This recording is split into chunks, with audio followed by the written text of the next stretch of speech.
नमस्कार सभी को। स्वागत है आपका अपने YouTube channel your selection hub पर।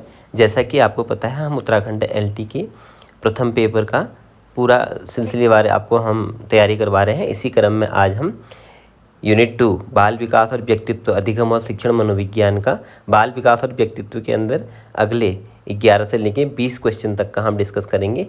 तो आइए स्टार्ट करते हैं। आपका 11वां प्रश्न है, थॉर्नडाइक के सीखने के मुख्य नियमों में से कौन सा नियम शामिल नहीं है? पहला, तत्परता का नियम, लॉ ऑफ रेडीनेस। अभ्यास का नियम, लॉ ऑफ एक्सरसाइज। तीसरा है प्रभाव का नियम, लॉ ऑफ इफेक्ट। चौथा है साहचर्य परिवर्तन का नियम, लॉ ऑफ एसोसिएट शिफ्टिंग। तो इसका उत्तर होगा दो वाला, साहचर्य परिवर्तन का नियम। यह इसका गौण नियम है। इसके प्रमुख 3 नियम है, तत्परता का नियम, अभ्यास का नियम और प्रभाव का नियम। ये इसका नियम है, लेकिन ये गौण नियम है। ठीक है, आइए हम क्वेश्चन नंबर 12 पे चलते हैं। प्रश्न संख्या 12 आपका जो है वो आपके चौथा पॉइंट अभिप्रेरणा और अभिप्रेरणा से रिलेटेड है।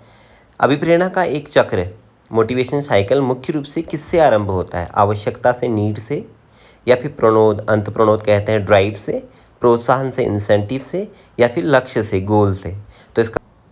तो इसका सही उत्तर होगा आवश्यकता, नीड से।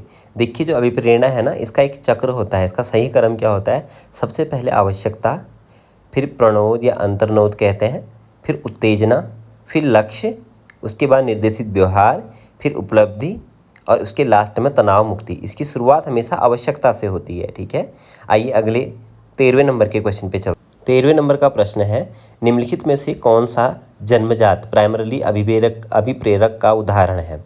उपलब्धि, भूख, संबंधन, पुरस्कार। आप सब लोग जानते हैं जो भूख है वो जन्मजात होती है। तो भूख, प्यास, नींद और कामुकता जन्मजात प्राथमिक और जैविक अभिप्रेरक हैं जो शरीर की बुनियादी जरूरतों से जुड़े हैं। उपलब्धि और पुरस्कार सामाजिक या अर्जित अभिप्रेरक हैं, ये याद रखना। जो समाज में मिलते हैं उपलब्धि और पुरस्कार, मतलब पुरस्कार और ये उपलब्धि, इसका कोई औचित्य नहीं है ना। जो जन्मजात हमें मिलती हैं, भूख, प्यास, नींद, ये जन्मजात कहलाते हैं, इतना याद रखिएगा। आइए 14 नंबर क्वेश्चन पे चलते हैं। 14 नंबर का क्वेश्चन आपका जो है मानसिक स्वास्थ्य और स्वच्छता से है। ठीक है, 14 क्वेश्चन है, मानसिक स्वास्थ्य विज्ञान, मेंटल हाइजीन का प्रमुख उद्देश्य क्या है?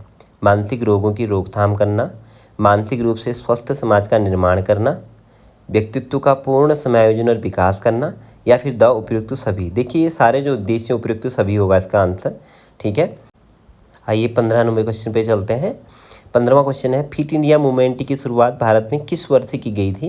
पहला ऑप्शन है 2017 में, ब 2018 में, स 2019 में, द 2020 में। तो इसका सही उत्तर है 2019 में। देशवासियों को शारीरिक रूप से स्वस्थ और फिट रखने के लिए प्रधानमंत्री श्री नरेंद्र मोदी जी द्वारा 29 अगस्त 2019 को राष्ट्रीय खेल दिवस के दिन को फिट इंडिया मूवमेंट की शुरुआत की गई।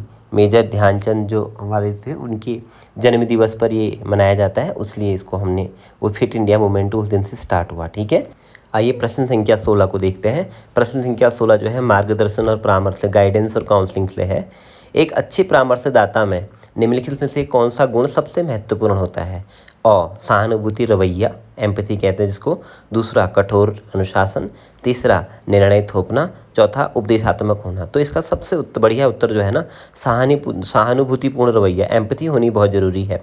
देखिए, एक सफल काउंसलर के लिए ज़रूरी है कि वह समस्याग्रस्त व्यक्ति की भावनाओं को खुद महसूस कर सके और बिना किसी पूर्वाग्रह के उसे सुने। सहानुभूति इसका सबसे अहम गुण है। ठीक है, आइए प्रश्न संख्या 17 पे। प्रश्न संख्या 17 है, तनाव प्रबंधन के तहत तनाव कम करने की प्रत्यक्ष विधि, डायरेक्ट मेथड में किसे शामिल किया जाता है तनाव कम करने के लिए? पहला, बाधा को दूर करना, लक्ष्य बदलना। दूसरा, दमन। तीसरा, प्रक्षेपण। चौथा, तादात्म्य। तो सही उत्तर होगा बाधा को दूर करना और लक्ष्य बदलना। ठीक है, प्रत्यक्ष विधियों में व्यक्ति अपनी समस्या का वास्तविक समाधान ढूंढता है, जैसे बाधा को हटाना या दूसरा रास्ता चुनना। जबकि दमन, प्रक्षेपण और आदि अप्रत्यक्ष रक्षा युक्तियाँ, ये रक्षा की युक्तियाँ हैं, विधियाँ हैं। ठीक है, आइए क्वेश्चन नंबर 18 पे चलते हैं। 18वां क्वेश्चन है, सृजनात्मकता। सृजनात्मकता की मुख्य विशेषता निम्नलिखित में से क्या है? पहला, अपसारी चिंतन। दूसरा, अभिसारी चिंतन। तीसरा अनुकरण करना, चौथा रूढ़िवादी होना। तो इसका उत्तर जो है ना वो अ है, अपसारी। अपसारी मतलब डाइवर्जेंट थिंकिंग, बहुत विस्तृत होना चाहिए ना। तो अब सृजनात्मकता का सीधा संबंध अपसारी चिंतन डाइवर्जेंट थिंकिंग से है, जिसमें एक ही समस्या के कई अलग अलग समाधान या विचार सीधे सोचे जाते हैं। तो इसी को हम डाइवर्जेंट थिंकिंग कहेंगे ना, जब एक छोटी सी प्रॉब्लम के बहुत सारे हम आंसर निकालें, ब्रॉड तरीके से सोचें। ठीक है, आइए क्वेश्चन नंबर 19 पे चलते हैं। 19 वाला क्वेश्चन है टोरेंस परीक्षण वाला। टोरेंस परीक्षण का संबंध किससे है? तो टोरेंस परीक्षण का संबंध बुद्धि मापन से है, सृजनात्मकता मापन से है, व्यक्तित्व मापन से है या अभिक्षमता मापन से है। तो याद रखिएगा, इसका सही उत्तर है सृजनात्मकता मापन से। ई.पी. टोरेंस ने सृजनात्मकता को मापने के लिए प्रसिद्ध परीक्षण विकसित किया था। ठीक है, आइए प्रश्न संख्या 20 पे चलते हैं। प्रश्न संख्या 20 है शैक्षिक मापन और मूल्यांकन एंड CCE से शिक्षा में सतत और व्यापक मूल्यांकन CCE का मुख्य उद्देश्य क्या है? केवल अभ्यर्थियों के संज्ञानात्मक पक्ष का आकलन करना, सीखने की प्रक्रिया में निरंतर सुधार और छात्रों के सभी पक्षों का मूल्यांकन करना। 100 है वर्ष के अंत में परीक्षा का भार बढ़ाना। 2 छात्रों को ग्रेड या अंकों के आधार पर श्रेणीबद्ध करना। तो इसका सही उत्तर होगा सीखने की प्रक्रिया में निरंतर सुधार और छात्रों के सभी पक्षों संज्ञानात्मक, भावात्मक, मनोक्रियात्मक का मूल्यांकन करना। ठीक है, CCE का अर्थ है कि मूल्यांकन केवल साल के अंत में परीक्षा के रूप में ना हो, बल्कि पूरे सत्र के दौरान निरंतर चले।